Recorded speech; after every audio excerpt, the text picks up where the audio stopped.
국회는 언제쯤 정상화가 될까요? 어제 원구성 협상 시한도 결국 지키지 못했고요. 오늘 다시 막판 담판을 한다고 합니다. 합의가 이뤄질 경우에 오후에 바로 본회의를 열고 상임위원장 배분안을 처리할 것으로 보입니다. 국회 연결합니다. 정유진 기자. 네, 국회입니다. 네, 어제가 협상 시한이었는데 또 미뤄졌군요. 네, 어제 오후 국민의힘 권성동 당대표 직무대행 겸 원내대표와 박홍근 더불어민주당 원내대표가 김진표 국회의장 주재로 만났지만 접점을 찾지 못했습니다. 양당 원내대표는 오늘 오전 10시 국회의장실에서 다시 만나는데요.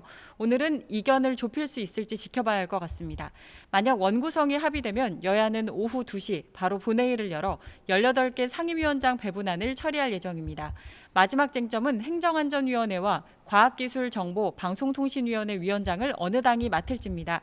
행안위는 행정안전부 내 경찰국 신설 추진이 이슈로 떠오르면서 과방위는 공영방송 지배구조 개편 등 방송 관련 정책을 관장하기 때문에 여야 모두 자신들이 가져가겠다는 입장을 고수했습니다.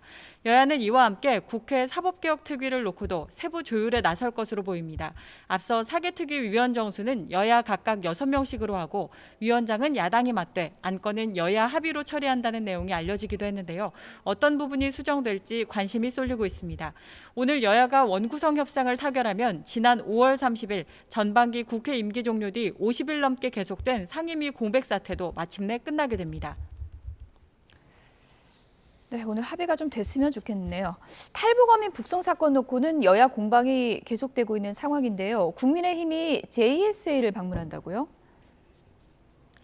관련 사건을 집중적으로 다루고 있는 국민의힘 국가안보문란 실태조사 TF가 판문점 공동경비구역 JSA를 방문합니다. 일단 오는 29일로 추진하고 있습니다. 국민의힘은 자유의 집과 군사분계선 등을 둘러보고 북송 당시 현장 상황을 점검하겠다는 방침입니다. 특히 사건 당시 경찰특공대가 탈북어민을 이송한 경위와 적법 여부를 따져볼 계획입니다. 이와 관련해 더불어민주당은 여당의 거짓 주장, 북풍몰이라는 입장을 견지하고 있습니다. 정부와 여당이 윤석열 정부의 실정을 덮기 위해 이번 사건을 정략적으로 이용하고 있다는 겁니다.